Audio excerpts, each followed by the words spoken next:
आषाढी कार्तिकी वारीच्या या काळामध्ये टाळ मृदंगाचा गजर घेऊन जी पावलं पंढरपुराकडे जातात त्या तुकोबाने सांगितलेल्या भले पेरे देव काठीची नंगोटी नाठाळाच्या माती हनू काठी असं म्हणतात।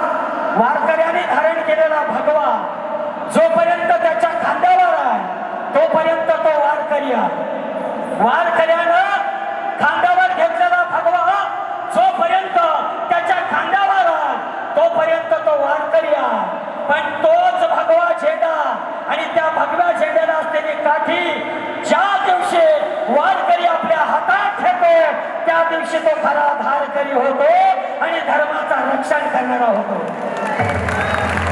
आणि म्हणून असाच भगवा परिधान केलेला एक महात्मा या पडगाव कुंभेरी नदीजवळ गेली अनेक वर्ष त्यागाचा बलिदानाचा शौर्याचा आणि ज्ञानाचा भगवा धारण करून शिवस्वरूपानंद सरस्वतीच्या रूपानं या ठिकाणी काम करतो आणि अचानक तप साधना भक्ती हे करत असताना त्यांच्या कानात कुठेतरी या आजूबाजूच्या गावातून लव जिहादच्या एखाद्या महिलेचा एखाद्या आमच्या आपल्याचा आवाज ऐकू येतो आणि मग एका संन्यासाच्या कानखिळ्या बसताय।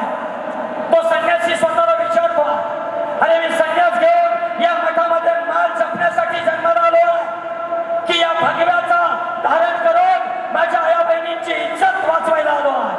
आणि मग शिवस्वरूपानंद सरस्वतींच्या मनात विचार येतो ज्या मातीमध्ये आमच्या गायींची कत्तल होते ज्या मातीमध्ये आमच्या लेकी बहिणींची इज्जत त्या ठिकाणी रस्त्यावर टांगली जाते ज्या मातीमध्ये आमच्या वारकऱ्याला रस्त्यावर आणून धमकी दिली जाते त्याच मातीमध्ये हिंदू सभेचा एल्गार झाला पाहिजे आणि हिंदू महासभा झाली पाहिजे। आणि तो शिवस्वरूपानंदांचा आवाज आज आपल्या समोर या ठिकाणी विराट स्वरूप धारण करताना आपल्याला दिसतो आहे।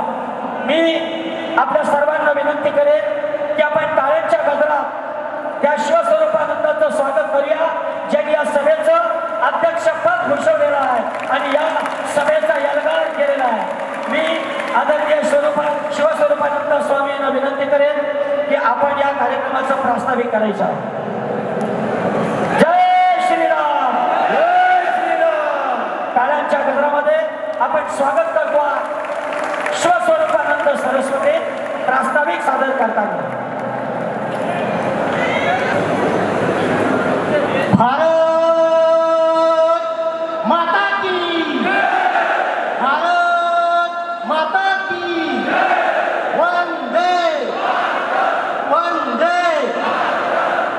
छत्रपती शिवाजी महाराज की, छत्रपती शिवाजी महाराज की।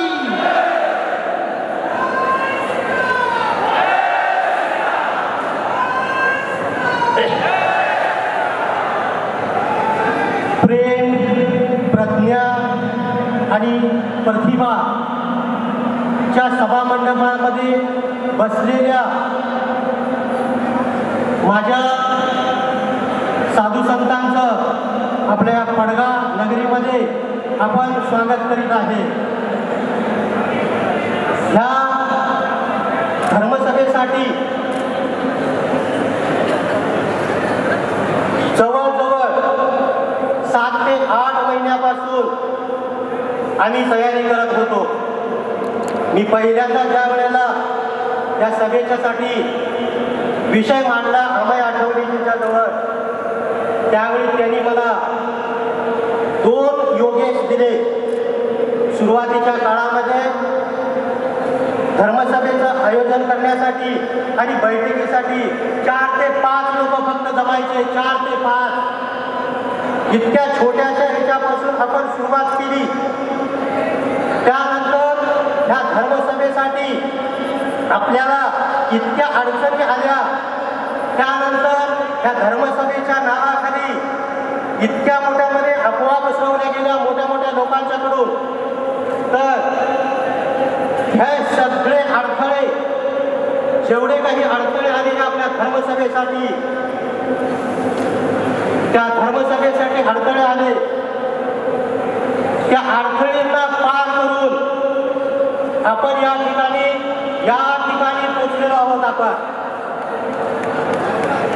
लक्षात घ्या की एखादा चांगला कार्यक्रम होत असताना मला बऱ्याच वेळेला सांगितलं की पडवा एरियामध्ये इतकी लोकसंख्या कधीही जमणार नाही, पण आपण हे करून दाखवलेलं आहे.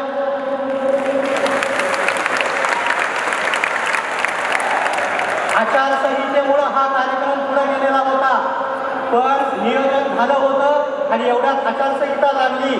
त्यानंतर मी त्र्यंबकेश्वराचं दर्शन करण्यासाठी गेलो. त्यानंतर मी उज्जैनला ज्या वेळेला दर्शनला गेलो त्यावेळेला महाकालच्या त्या नगरीमध्ये मी महाकालचं दर्शन घेतलं.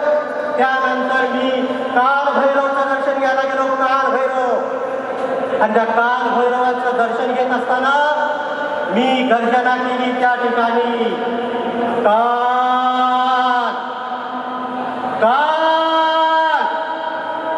काल.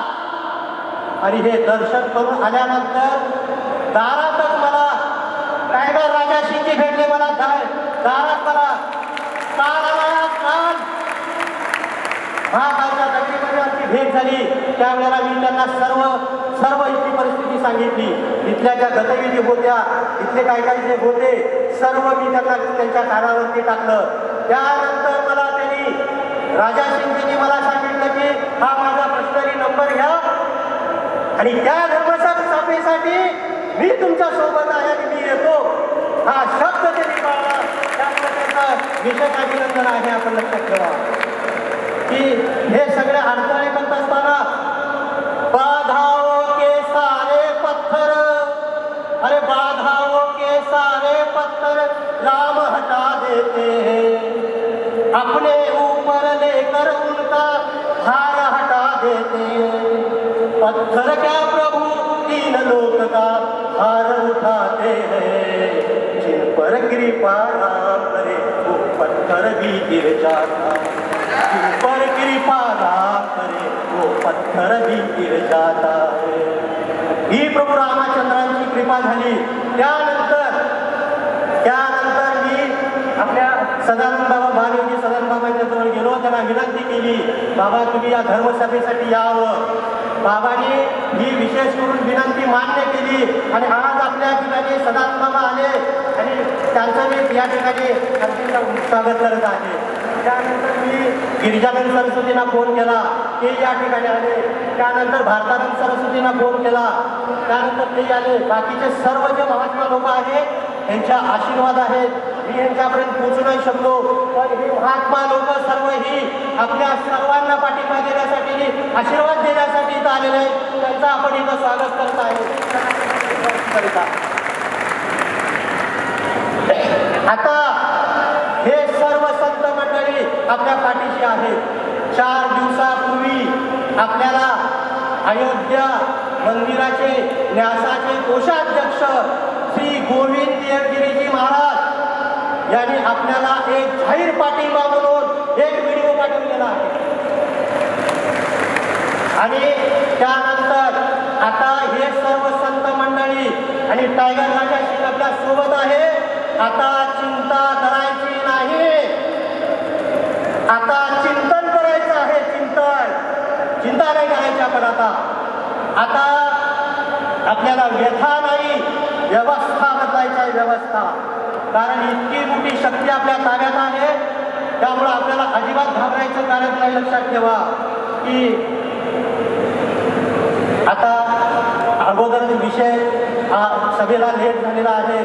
त्यामुळे मी पुन्हा एकदा सर्व आता बाकीचा जो विषय आहे, लव जिहादचा विषय आहे, आमच्या लँड जिहादचा विषय आहे, गोहत्येचा विषय आहे.